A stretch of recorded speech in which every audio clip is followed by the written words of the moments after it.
কি বললাম, ওর ক্যাপাবিলিটি ছিল এখানে পৌঁছে দেবো, ব্যাস। আর ধোকা দেয়নি রাস্তার মাঝখানে, রাস্তায় কিন্তু ঝোলায়, রাস্তায় ঝোলায়। নৌকো তো চড়বো, চালাবো না ভাই। না ভাই, আমার গাড়ি খারাপ হয়ে গেছে, আমি চাই না আমি নৌকো নিয়ে ডুবতে। এক্সট্রা ফিউজ একটা গাড়ি তো থাকে। হ্যাঁ, না না, ছুটিতে আমি রয়েছি, তারপরেও ফোন করে যাচ্ছে যে এটা সমস্যা। সুইচ অফ করে দে। এক্সপ্রেসওয়েতে হতো কি হতো বলো, এক্সপ্রেসওয়েতে শেষ। দেখো, গাড়ি কোনো রকমভাবেই কিন্তু স্টার্ট করা যাচ্ছে না। আমি সার্ভিস সেন্টারের সাথে কথাবার্তা বললাম, তারা বলল যে গাড়ি এখানে নিয়ে আসতে হবে। আনফর্চুনেটলি বইটা শেষ, আজকে পুরো ক্যাম্প ফুল। তো সেই জন্য বোনাস হিসাবে আমাদের হাতে চলে এসছে এরকম সাইজের রসগোল্লা। ঘড়ি কাটা এখন বাজে 4:10, আর 4:10-এর সময় আমরা যাচ্ছি হচ্ছে নৌকো ভ্রমণ করতে। থিয়েটারে গাড়িটাকে নিয়ে আসার পরে একদম পুরো হাঁপিয়ে গেছি। কত বড় দিয়েছে বেটি? বাহ, এটাও বেশ বড়। আর তোকে কি দিয়েছে? গাদা।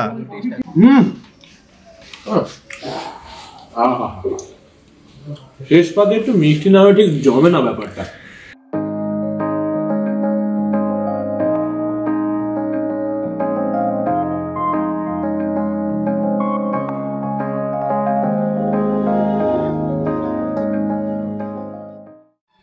ক্যাম্পে ঢুকতেই একদম পুরো রিফ্রেশিং ওয়েলকাম ড্রিঙ্কস। এটা কি আছে? হ্যাঁ, খেয়ে তো দেখ কি আছে। আমের কিছু, তাহলে আমিও টেস্ট করি। Thank you.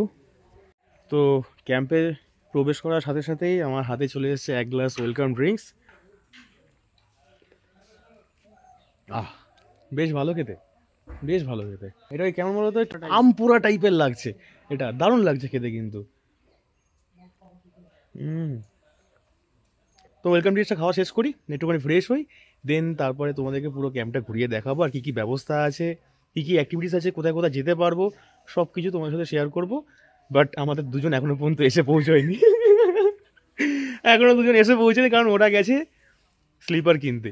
তো সেটা কিনে আসুক, তারপরে সব দেখাচ্ছে। একেবারে খুব লম্পজম্প করবো কিন্তু আজকে আমরা এখানে এসছি, এই যে ইচ্ছেকুঠি রিসর্টে এসছি। এখানে আমরা আজকে থাকবো হচ্ছে টেন্টের অবস্থা দেখো। আসতে না আসতেই ব্যাচেলার্সদের টেন্টের অবস্থা দেখো, কি অবস্থা। ওদিকে কি উকি মারা যাচ্ছে, উকি মারছে। আর এই হচ্ছে পাশে আরেকটা টেন্ট, এটা হচ্ছে সৈকত আর রূপম ইসলাম নিয়েছে আমাদের। টেন্টটা একটু ভালো করে দেখিয়ে দিই। এই হচ্ছে টেন্ট, এত বড় টেন্ট। মোটামুটি 2 থেকে 3 জন তোমরা এখানে শুতে পারবে। এবারে এর মধ্যে এখনো পর্যন্ত এখানে কোনো লাইটের ব্যবস্থা আমি দেখিনি। এখানে ইলেকট্রিকের প্লাগ পয়েন্টও আমার কোনো কিছু চোখে পড়ছে না। আচ্ছা, স্নান করার জন্য এখানে টাওয়াল দিয়ে দিয়েছে, 2টো বালিশ রয়েছে, আর তার সাথে এখানে দিয়েছে হচ্ছে একটা ব্ল্যাঙ্কেট। যেহেতু শীতকাল, সে কারণের জন্য ব্ল্যাঙ্কেট দেওয়া রয়েছে। সব কটা টেন্টেই মোটামুটি একই টাইপের রয়েছে, শুধু করে টেন্টের ভিতরে কোনো লাইট নেই। এই হচ্ছে ব্যাপার। এটা আমি কথা বলে দেখবো যে টেন্টের ভিতরে লাইট দেওয়া হবে নাকি হবে না। এই হচ্ছে ইচ্ছেকুঠি রিসর্ট, আর আমরা যাচ্ছি এখন বাংলাদেশের বর্ডার ভিজিট করতে। শুভ, আমরা কোথায় যাচ্ছি? কোথায় যাচ্ছি বল? হ্যাঁ, বাংলাদেশ বর্ডার, তাই তো? দেখো, দেশের বাইরে কখনো যাইনি, তো এখান থেকে বাংলাদেশের বর্ডার ওই 9.3 কিলোমিটার। তো সেটা এখন ভিজিট করব, ওটা একটুখানি দেখবো, দেখে দেন তারপরে এখানে আসবো, লাঞ্চ করব। আর ইচ্ছে আছে আজকেই নৌকো ভ্রমণটা করে নেব। তো ব্যাপার আছে। গাড়ি নিয়ে বাংলাদেশ বর্ডার বেরোতে গেলাম, আর এরকম সমস্যা। আমার গাড়ি স্টার্টই হচ্ছে না। আমার মানে মাথা গরম হয়ে যাচ্ছে, কেন স্টার্ট হচ্ছে না। টি লাগবে তো? কোন টি? 10 নম্বর টি। 10 নম্বর, এটা কত নম্বর আছে দেখ, এখানে দেখ। এখন সৈকতের গাড়ির ব্যাটারিটাকে ওপেন করা হচ্ছে, কারণ ওর গাড়ি আমার গাড়ি একদম পুরো সেম। দেখা যাক কি হয়। হবে কি মনে হচ্ছে? দেখো, ব্যাটারির প্রবলেম। আমার মনে হচ্ছে না ব্যাটারির প্রবলেম। আমারও মনে হচ্ছে না। সে বর্ডার আর যাওয়া হবে না। কেন তোমাদেরকে বলছি সেটা হচ্ছে যে আমার NS 200, আমি গাড়ি চালিয়ে এলাম, কোনো সমস্যা হয়নি, কিন্তু এখন গাড়ি স্টার্টই নিচ্ছে না। মানে সেকেন্ড গিয়ারে দিয়ে গাড়ি ঠেলার পরেও কোনো রকমভাবে স্টার্ট হচ্ছে না। আমি জানি না কেন, বাট এটাই হচ্ছে ঘটনা। হয় না, কপাল খারাপ থাকলে সব হয়। আমার গাড়ি এদিকে বন্ধ হয়ে গেছে, আর এদিকে দেখো প্রি ওয়েডিং শ্যুট হচ্ছে। এখানে সব ফটোগ্রাফার বা সিনেমাটোগ্রাফাররা রয়েছে, আর এখানে ব্রাইড অ্যান্ড গ্রুম, আর এখানে হচ্ছে রূপম। আমার গাড়ি বন্ধ হয়ে গেছে আর এখানে দাঁড়িয়ে আমরা প্রি ওয়েডিং শ্যুট দেখছি পিছনে। কী যে হলো গাড়িটার আমি কিছু বুঝতেই পারছি না। আমার গাড়ি যেরকমভাবে আমি মেনটেন করে চালাই সেরকমভাবে খুব কম লোকে কিন্তু চালায়, তো সেখানে এরকম একটা প্রবলেম মানে মানতে পারছি না। খুব খারাপ লাগছে, কারণ হচ্ছে আমার খুব যাবার ইচ্ছে ছিল যে বাংলাদেশের বর্ডারটা একবার ভিজিট করব, কিন্তু যা দেখছি তাতে আর হয়ে উঠবে না। বেশি ইচ্ছা আমার ছিল, তোমার তো এসছি। সবারই ইচ্ছে ছিল ভাই, কি করব। একজন ইঞ্জিনিয়ারকে পাওয়া গেছে যে গাড়িটা দেখছে এটা সৈকতের গাড়ি, হ্যাঁ এটা আমার গাড়ি। আমার গাড়ির এখান থেকে ফিউজগুলো চেক করা হলো, জানি না কি হয়েছে কে জানে। সৈকতের গাড়ি ফিউজগুলো দেখছি একই, তো সেম গাড়ি, তাহলে সেমই থাকবে তাই না? ফিউজ গেছে, ফিউজ গেছে, ফিউজ কাটা।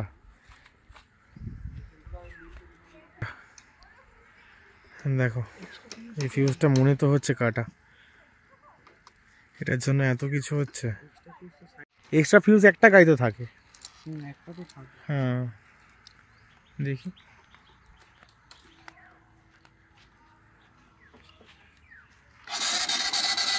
না না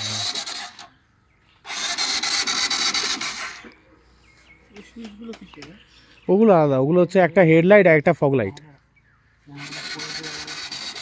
স্টার্ট আর হচ্ছে না কিছুতে।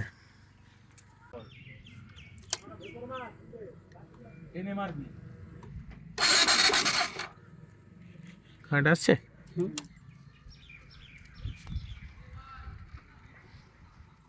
এখন সব কিছু মাথায় উঠে গেছে। সৈকতের গাড়ির ব্যাটারি খুলে এখানে লাগানো হয়েছে, মানে ট্রিপে এসে এরকম একটা সমস্যা। একটা জায়গায় কোনো কাজে ঢুকেছি, সব দায়িত্ব কোনো আমার। একদিন ছুটি করলেও মনে যেন 4টিখানি ফোন আসছে, ঝাড়টা জ্বলে যাচ্ছে। কেন একদিন ছুটি করেছি? ছুটি করেছি তার জন্য মানে ছুটিতে আমি রয়েছি, তারপরেও ফোন করে যাচ্ছে যে এটা সমস্যা। সুইচ অফ করে দে। সুইচ অফ করলে তো বাড়ির লোকগুলো টেনশন করবে। সুইচ অফ, হ্যাঁ ঠিক আছে, আমাদের ফোন থেকে কন্ট্যাক্ট করে নিবি, অসুবিধা কি আছে। হ্যাঁ দেখো গাড়ি কোনো রকমভাবেই কিন্তু স্টার্ট করা যাচ্ছে না। আমি সার্ভিস সেন্টারের সাথে কথাবার্তা বললাম, তারা বলল যে গাড়ি এখানে নিয়ে আসতে হবে, কারণ আমার যেহেতু RSA করা নেই, মানে রোড সাইড অ্যাসিস্ট্যান্ট, এটা যেহেতু করা নেই, সেই কারণের জন্য ওরা বলছে যে গাড়ি এখানে নিয়ে আসতে হবে। তো এখান থেকে যদি আমি গাড়ি মানে ধরো একটা ছোটো হাতি করে নিয়ে যাচ্ছি, তাহলে সেই ক্ষেত্রে খরচাটা মোটামুটি ওই মিনিমাম নিয়ার অ্যাবাউট 4.5 থেকে 5,000 টাকার মতন খরচা পড়বে এখান থেকে গাড়িটা সার্ভিস সেন্টার অবধি পৌঁছে দেওয়ার জন্য। বাট সার্ভিস সেন্টার পৌঁছতে পারবো না, তার কারণ হচ্ছে যেহেতু রোববারে সার্ভিস সেন্টার যেহেতু বন্ধ থাকে, সেই কারণের জন্য ওটাও হবে না। এবারে কি বলবো, কি হবে আমি কিছু বুঝে উঠতে পারছি না। মানে সমস্যা যখন হয়, সমস্যা তখন লেগেই থাকে, মানে ভালো লাগছে না। মানে গাড়ি যদি কিছু হয়ে যায় না, মানে এটা করেই তো এসছি, এটা করে ওকে আমি যেরকমভাবে রাখি সেরকমভাবে কম লোকে খুব রাখে ভাই, আমি পরিষ্কার কথা বলছি। হ্যাঁ অনেক রাইডাররা আছে যারা গাড়ি খুব যত্ন করে রাখে, কিন্তু আমি নর্মাল মানুষদের কথা বলছি, তারা এরকমভাবে রাখে না। বাট এরকমভাবে বিট্রে করবে সেটা আমি কখনো বুঝে উঠতে পারিনি। যা অবস্থা দেখলাম, মোটামুটি গাড়ি এখান থেকে টো করে নিয়ে যেতে হবে, মানে টো মিনস হচ্ছে ওই ছোটো হাতি বা বোলেরো, গাড়িতে করে নিয়ে যেতে হবে। দেন তারপরে আমার বাড়িতেই রাখতে হবে, কারণ কালকে আবার রোববার, কালকে আবার সার্ভিস সেন্টার ওপেন নেই, তো নিজের বাড়িতেই রাখতে হবে। তারপরে কিভাবে গাড়ি সার্ভিস সেন্টারে নিয়ে যাব সেটা ভাবছি। তার কারণ হচ্ছে এতক্ষণ ধরে আর কি হাঁপিয়ে ঠেলে গাড়িটাকে নিয়ে আসার পরে একদম পুরো হাঁপিয়ে গেছি। একটু দম নিই, দেন দুপুরে খাবো, খাবারে কি আছে না আছে সব কিছু তোমার সাথে শেয়ার করবো। কারণ দেখো একটা জায়গাতে এসছি, একটা প্রবলেম হয়েছে বলে আমি তোমার সাথে ইনফরমেশন শেয়ার করবো না, এটা কখনোই না। কিন্তু এই প্রবলেমটা বিশাল বড় প্রবলেম, এটা জানি না কী করবো। এরকম একটা বসার জায়গা আছে যেখানে তোমরা বসতেও পারবে বা কিছু রেখে খাবার খেতেও পারবে। আর ডান দিকে এটা হচ্ছে পুরো পার্কিং লট, আমাদের গাড়ি এখানে পার্ক করা রয়েছে। এখানে তাছাড়া আরেকটা গাড়িও রয়েছে, মানে অনেকটা স্পেস আছে। যদি তোমরা গাড়ি নিয়ে আসো তাহলে সেই ক্ষেত্রে তোমরা এখানে গাড়ি পার্ক করতে পারবে আরামসে। আর এটা হচ্ছে রিসেপশন এরিয়া। এই যে আমার আঙুলের সোজাসুজি এটা হচ্ছে রিসেপশন এরিয়া। রামদা এখানে বসে রয়েছে। ভি শেপের কটেজ রয়েছে, সেগুলো হচ্ছে সামোসা কটেজ। সামোসা কটেজ এখানে 1, 2, 3টে রয়েছে সামোসা কটেজ। তো এই সামোসা কটেজে যারা থাকবে তারা কিন্তু কমন টয়লেট ইউজ করবে। মানে আমার আঙুলের সোজাসুজি ওইখান থেকে শুরু হয়ে এতটা অবধি, দেন আবার এতটা অবধি এখানে কিন্তু রয়েছে হচ্ছে টেন্ট। তো টেন্টেও যারা থাকবে তারা কিন্তু কমন বাথরুম ইউজ করবে। আর আমার এই আঙুলের সোজাসুজি যে ঘরটা রয়েছে আর এখানে আরেকটা ঘর রয়েছে, এই দুটো ঘর হচ্ছে ট্রি হাউস। কোনটার কি রেন্ট রয়েছে সব কিছু আমি তোমাদেরকে বলে দেবো, চিন্তা করো না। তোমরা যদি এখানে আসতে চাও তাহলে অতি অবশ্যই আসতে পারো। জায়গাটা খুব সুন্দর লাগবে, সন্ধ্যেবেলা লাইট জ্বলার পর না দারুণ লাগবে দেখ। এখানে প্রিমিয়াম কটেজ রয়েছে বা ডিলাক্স কটেজ রয়েছে। ডিলাক্স কটেজের 1, 2, 3, 4টে, এই 4টে কিন্তু রুম রয়েছে। ডিলাক্স কটেজের সাথে অ্যাটাচ বাথরুম তো রয়েছে, আর তার সাথে সাথে যেটা ট্রি হাউস, ট্রি হাউসেও কিন্তু অ্যাটাচ বাথরুম রয়েছে। এটা আমি তোমাদেরকে আগেই বললাম, কিন্তু আজকের যেহেতু টেন্ট, কটেজ, সামোসা কটেজ সব পুরো ফুল, কারণ এখন তো শীতকাল। তোমরা যদি আসো তাহলে কী কী ভেতরে ব্যবস্থা থাকবে না থাকবে সেটা তোমাদেরকে দেখিয়ে দিলে তাহলে তোমরা সুবিধা মতন আসতে পারবে।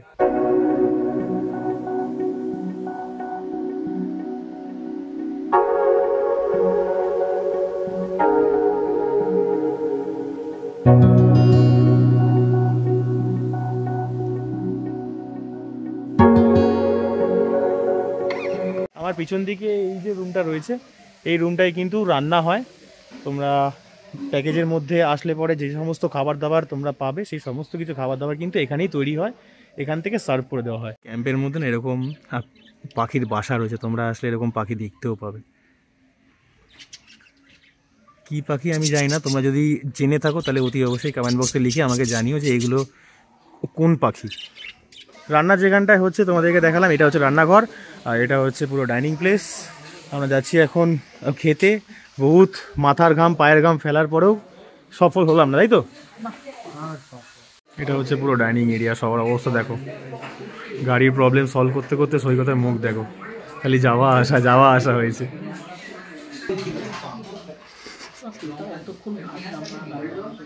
কিছু করার নেই ভাই, কিচ্ছু করার নেই। কি বললাম, ওর ক্যাপাবিলিটি ছিল এখানে পৌঁছে দেবো, ব্যাস। আর ধোকা দেয়নি রাস্তার মাঝখানে, রাস্তায় কিন্তু ঝোলাই, রাস্তায় ঝোলায়।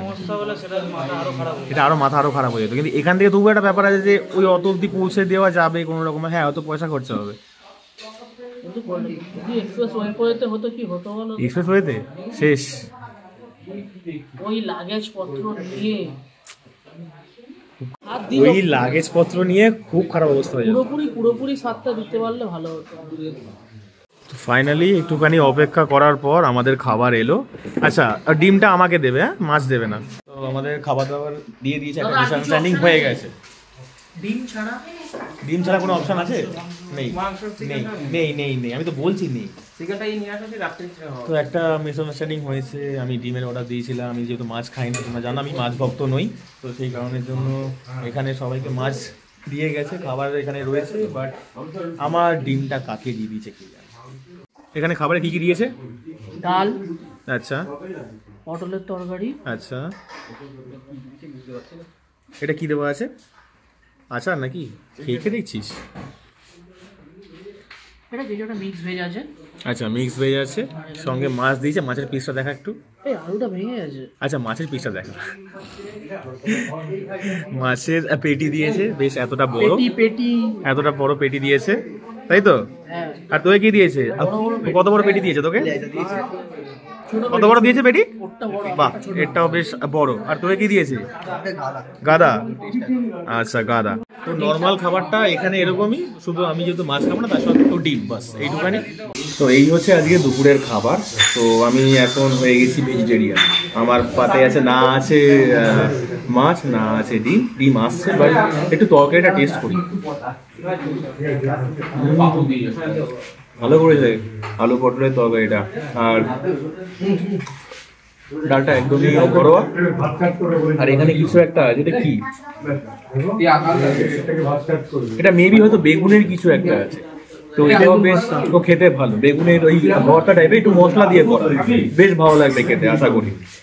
চলো এখন খাওয়া দাওয়াটা শেষ করি, আমার ডিমটা আসে, তারপরে আর কি বলার, তুমি দেখানোর নেই।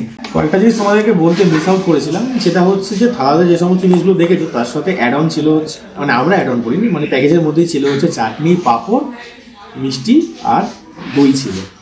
তো আনফর্চুনেটলি দইটা শেষ, আজকে পুরো ক্যাম্প ফুল। তো সেই জন্য বোনাস হিসাবে আমাদের হাতে চলে এসছে এরকম সাইজের রসগোল্লা, যেটা প্রত্যেকজনকে দুটো করে দিয়েছে, যেহেতু দই নেই বলে। এটা খেয়েই দেখি, রসগোল্লাটা বাঙালিতে এখন খেতে হবে, মুখে ঢুকিয়ে না খেলে ব্যাপারটা বোঝা যাবে।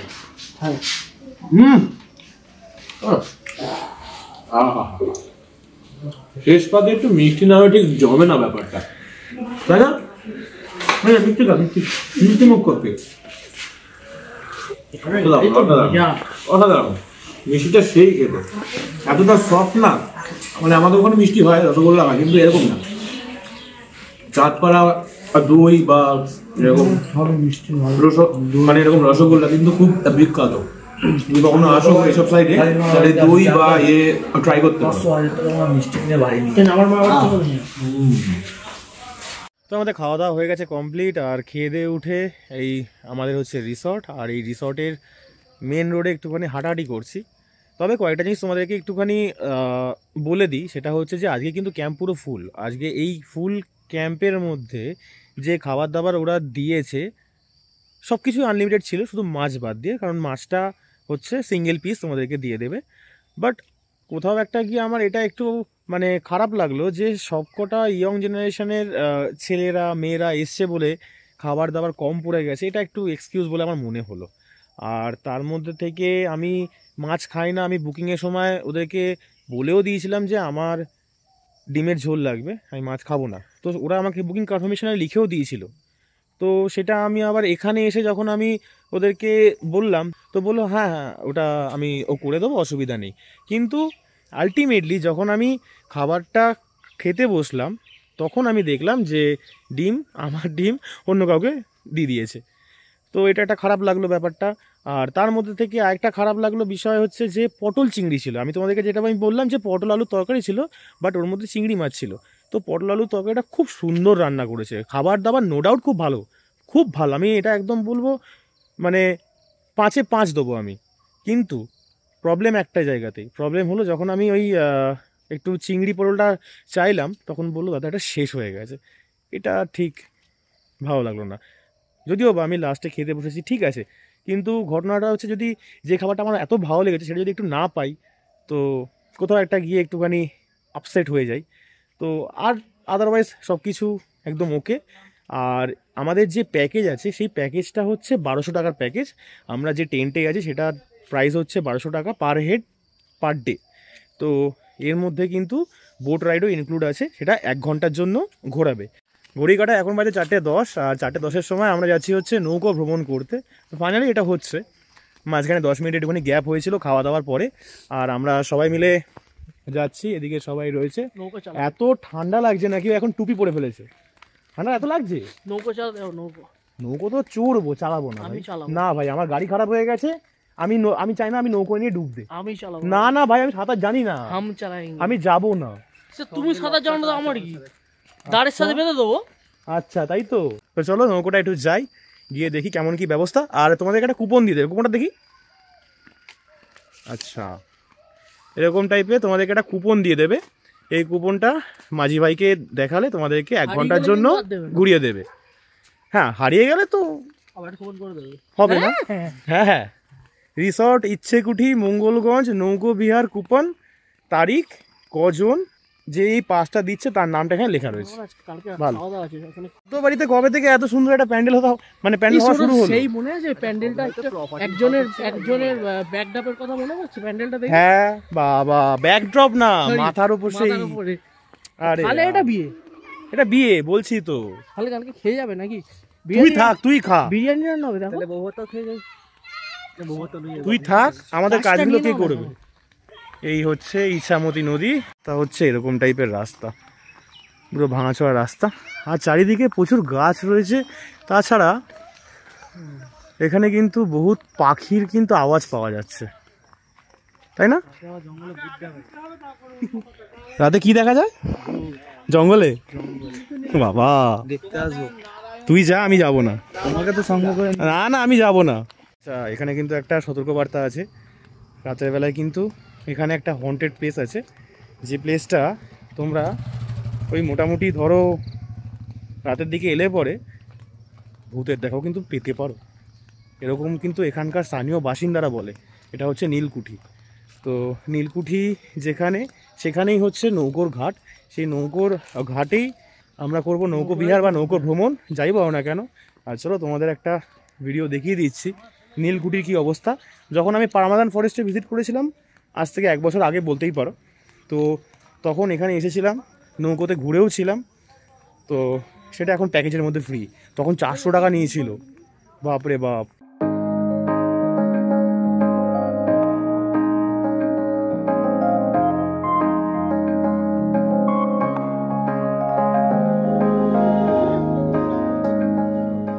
নদীর এখানে অনেক রকমের নৌকো আছে।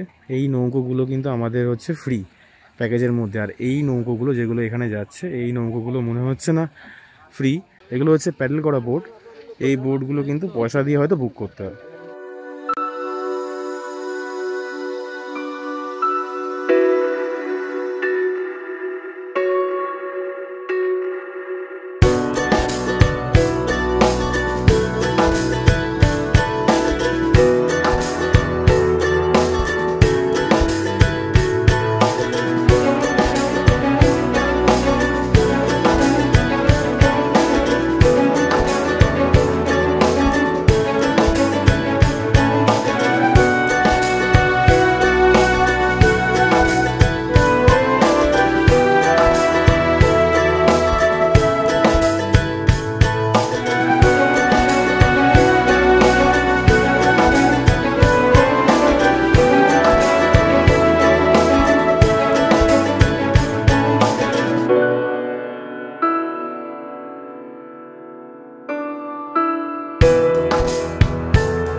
নৌকো ভ্রমণ প্রায় শেষের দিকে, আর সূর্যের আলো একদমই প্রায় নেই বললেই চলে, সূর্যাস্ত হয়ে গেছে। আর আমার পিছন দিকে যেটা রয়েছে, পিছন দিকে কিন্তু পারমাদান ফরেস্ট রয়েছে।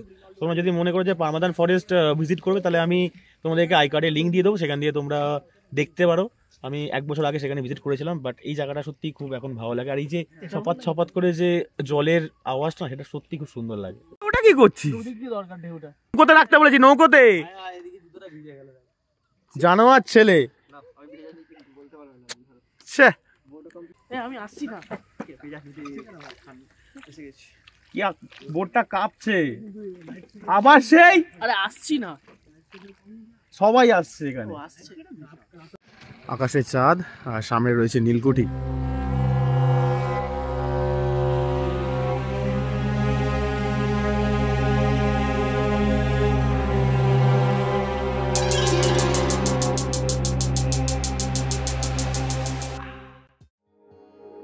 ভিডিওটা অতিরিক্ত বড় হয়ে যাওয়ার জন্য আজকের মতো ভিডিওটা এই পর্যন্তই রাখলাম।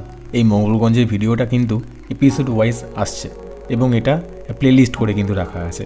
তোমরা চাইলে একসাথে সব ভিডিওগুলো একের পর এক দেখতে পারো। তো চলো আজকের মতো ভিডিওটা এই পর্যন্ত রাখলাম। দেখা হবে আবার অন্য কোনো ভিডিওতে। ভালো থেকো, সুস্থ থেকো, stay safe, stay healthy with high volt explorer. তো চলো, বাই বাই।